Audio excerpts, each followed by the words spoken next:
What's going on, guys? Welcome back into the channel. In today's video, we are going to be discussing the offensive coordinator skill tree in Madden 22. Specifically today, I want to discuss whether there is a specific side of the skill tree that is better than another. Whenever you unlock one side of a skill tree, it does lock the opposite side of that skill tree, which is really important to know because that locks you into a specific side on that tree and locks you out of specific abilities that might be advantageous to have on your coordinator. So with that being said, let's go ahead and dive into this. The first thing to be said is that there are two skill trees under each offensive coordinator. You're going to have your on the block skill tree and your practice makes perfect skill tree. These are going to affect different things on the offensive side of the ball. The on the block skill tree is mainly going to impact your blocking abilities for offensive linemen, tight ends, fullbacks, things of that nature. Meanwhile, the right skill tree, the practice makes perfect skill tree, is going to be more geared towards skill positions, meaning catching, carrying, stamina release, things of that nature for wide receivers, running backs, and those various skill positions. The advantages that you can get from the various skills within the skill tree here are very nice to have within franchise mode, and very often they can give your players temporary boosts, which are realistically permanent boosts for your franchise because the offensive coordinators stay around until you fire them. So you can get some very, very nice boosts to your player, and it's very important that you know which route you want to go on each of these two offensive skill trees because they can tremendously help impact what you're doing with your team. Now let's first go over the on the block skill tree, the blocking skill tree. The very first choice you have is going to be the difference between impact blocking for fullbacks or impact blocking for tight ends. Personally speaking, I feel like the obvious choice here is for impact blocking on tight ends because your tight ends are going to be involved in the game more often than your fullback would. However, what's going to happen is you're going to have a second choice here, which is going to be on the move versus people movers. On the move is going to boost run block finesse for offensive linemen, while people movers is going to boost run block power for offensive linemen. There are a couple of conflicting schools of thought on what run blocking power and run blocking finesse actually do. In the past, these were run blocking strength and run blocking footwork, which have since been replaced with run blocking power and run blocking finesse.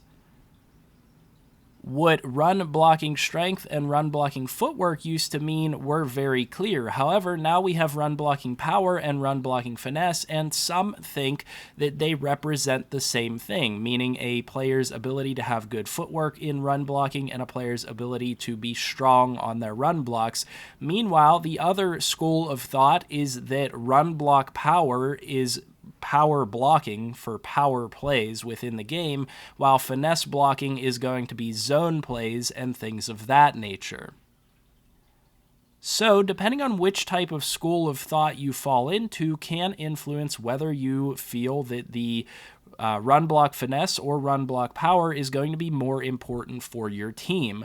Regardless, my offense is generally going to run a combination of zone plays and power plays, and therefore with the obvious choice above it being impact blocking for tight ends, I am going to always choose the right side of this skill tree. Now, the only time that I might choose the other side of this skill tree is if I'm going to get my fullback more involved in my offense, which I do sometimes, and if I have offensive linemen that need help in the run blocking finesse category. If they're already pretty solid in that category, I'm going right side of this skill tree to start almost every single time.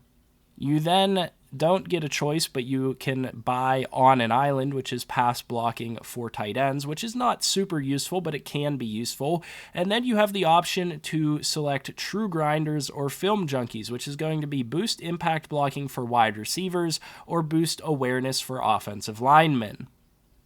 You do not have to select between both of these. Luckily, you have the option to select them both. You do not have to choose between them, and that is nice. However, if you are looking to prioritize one over the other, I suggest prioritizing Film Junkies, as this awareness for offensive linemen is going to give you a more noticeable impact on your game within the franchise than impact blocking for wide receivers. Don't get me wrong, impact blocking for wide receivers is actually very much underestimated in terms of the impact that it has on the game. You can actually get a lot of really nice blocks that can help spring big runs for your team based on impact blocks for your wide receivers. However, the awareness on offensive linemen is going to be significantly more advantageous.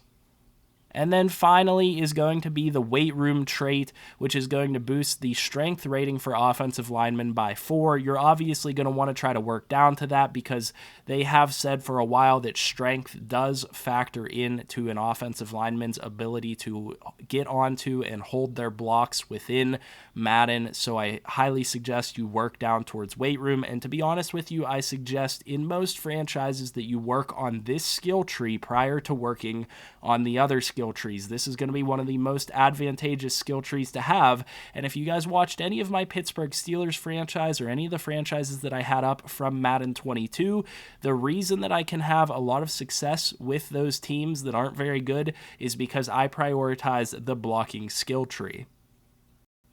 Next up, on the right side, on the practice makes perfect skill tree, the first ability that is not a decision point is pliability. You get to boost the injury rating for all offensive players by 4. That's actually a huge impact, and I highly recommend you get that one early on, because having your players involved in the game for longer is always an advantage. Next up, you're going to get a choice between 3 on the left side and 3 on the right side. However, I'm going to go down the left side first and down the right side next. You might see one skill tree, one side of the skill tree that just applies better to the way that you play or applies better to the team that you have, but I still will give an opinion on which side I think is better. So on the left side, we have boosted catch and traffic for wide receivers, boosted carrying for halfbacks, and boosted stamina for wide receivers. And I should actually say this is also for fullbacks, the boosted carrying.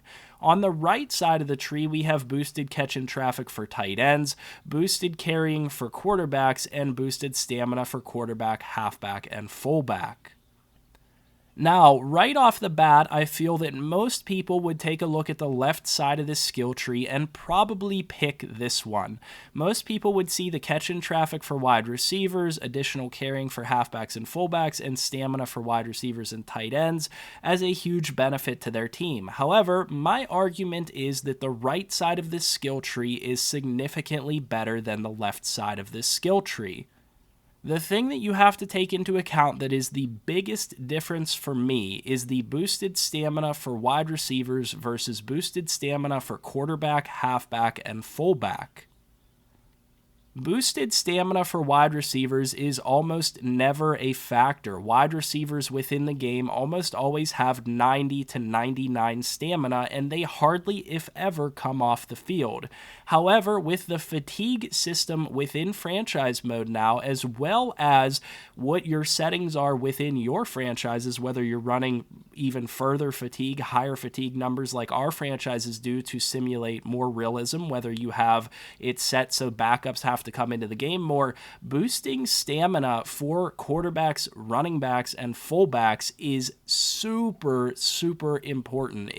Being able to make sure that after your quarterback takes a hit, or after your running back takes a hit, or after they've rushed the ball multiple times in a row, that they can have that little bit of extra stamina to keep them on that field for an extra play, or keep the quarterback from getting tired right before you get to the red zone or something like that. That additional stamina for quarterbacks and halfbacks is going to be by far, in my opinion, the most valuable trait in this skill tree on in this decision point. And this is something that I feel like a lot of people will overlook. A lot of people like to utilize dual threat quarterbacks nowadays, especially within the game. So many teams have dual threat quarterbacks. If you don't have good stamina on that quarterback, which the EA team did this year, they took down stamina on a lot of quarterbacks. If you don't have good stamina, it can negatively impact their play because they get tired after one scramble. They get tired after one sack. So having that additional stamina for both your quarterback and your halfback that are susceptible to getting tired very often is incredibly important. Next up, though, the boosted carrying for quarterbacks. Yeah, that's kind of a moot point. That's not all that useful. Boosted carrying for halfbacks and fullbacks can be useful. However, most halfbacks and fullbacks are going to have really high carrying to begin with. So unless you're having problems with having halfbacks in your team that don't have high carrying, then I would suggest that is not really a decision point right there. Neither of those are going to be all that helpful. And finally here, the difference between boosted catch and traffic for wide receivers and boosted catch and traffic for tight ends for me is also, in my opinion, more in the favor of tight ends. Yes, you'll probably utilize the catch and traffic for wide receivers a little bit more than you would for tight ends. However, when I'm throwing to my receivers, I am pretty much trying to throw to an open receiver, whereas the idea of a tight end is a big-bodied player that can catch the ball in traffic. So when I throw it to my tight ends, I want them to be able to come down with a sure-handed catch in a combat catch situation whenever they have somebody in very close proximity to them. So my personal opinion is that having catch in traffic for your tight ends is actually much more important to the team because that is what you're utilizing for your tight ends. You're trying to throw to wide receivers that are open. You're not trying to necessarily throw to tight ends that are open. Sometimes, and more often than not, you're trying to throw to a tight end that is a reliable target that can catch the ball for you and secure a couple of yards. So more often than not, I value catch in traffic for my tight ends more than catch in traffic for my wide receivers. So with that being said, I value the right side of this skill tree over the left side of this skill tree. Personally speaking, I think having the additional stamina for my quarterback and halfback and the additional catch in traffic for my tight ends is more important to the way that I play the game. Next up, the one that you do not have a choice of is Fancy Footwork, which is going to boost release for wide receivers. That's just a standard, very nice upgrade to have for your wide receivers to help them get off their break quickly and get off their defender. The final decision point, however, is the difference between concentration and concentration. They're both called the same thing. One boosts catching for halfbacks and fullbacks, and one boosts catching for wide receivers and tight ends. Now, a lot of people actually go for the boosted catching on halfbacks and fullbacks. However, again, when I try to throw it to my halfback or fullback, I'm throwing it to them because they're an open check down. I'm not throwing it to them to be a combat catch. However, more often than not, in comparison to halfbacks and fullbacks, I will be trying to throw to my wide receivers and tight ends and trying to ensure that they come down with the ball. So boosted catching for wide receivers and tight ends is really, really helpful. While boosted catching for halfbacks and fullbacks, in my opinion, not that helpful because if they're wide open, they're probably going to catch it no matter what anyway. The final thing that I want to say here is that if you do go with my recommendations for this skill tree, you're going to have a very nice offensive line and tight end group. You're going to have very effective players that are going to be really hard to compete with. Boosting that tight end catching and their catch in traffic is huge for tight ends within the game. Now, you might struggle to keep up in terms of wide receivers making spectacular catches throughout the game, but that is a decision that you have to prioritize based on the way that you play. If you rely on your receivers in combat catch situations a lot, then yeah, it's probably going to be better for you to go on the left side of this skill tree. However, like I said, I try to throw to open receivers, and that doesn't affect their catch and traffic rating. I try to throw to tight ends in situations where they're going to go up for a combat catch. They're going to go up for a spectacular catch, and I need that additional catch and traffic on those players, and I also need that additional stamina on quarterbacks and halfbacks. Hopefully you guys enjoyed this video. If you did, please leave a like and comment down below. video, subscribe to the channel if you're new, if you want to see more helpful content like this.